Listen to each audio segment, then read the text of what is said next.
pag-uumpisa ng Asin Festival, let's move forward and feel the groove kasama ang mga mananayaw sa bayan ng Dasol.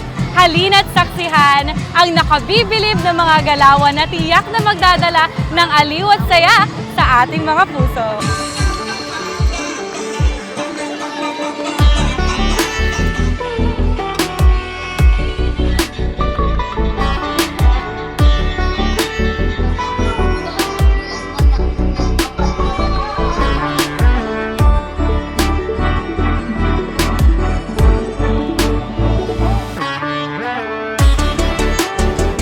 Isa sa mga inaabangan at kinagigiliwan taon-taon sa pagdiriwang ng Asin Festival ng mga Dasolano, ang Creative Dance Exhibition na pinagbibidahan ng mga cute na bulilit. Isa itong pagtatanghal ng mga kabataan ng bayan na ang layunin ay magbigay aliw sa madla.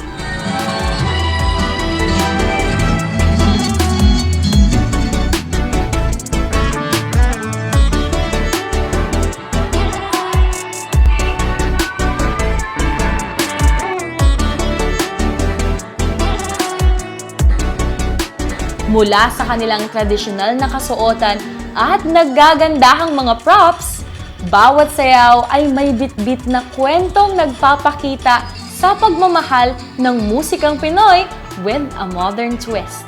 Ang ating mga mag-aaral, ginagawa na rin pong modernize pero hindi po nakakalimutan at nasi-showcase pa rin po ang kultura ng mga Dasolano.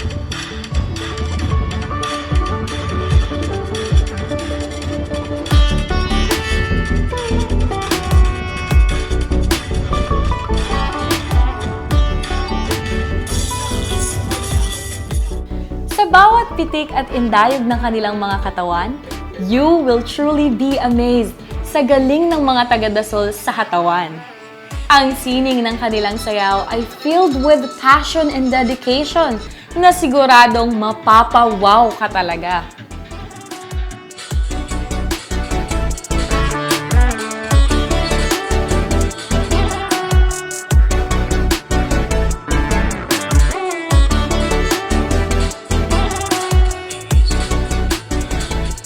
Hindi pa natatapos sa mga sari-saring aktibidad na nakakabusog sa mga mata ang selebrasyon ng Asin Festival.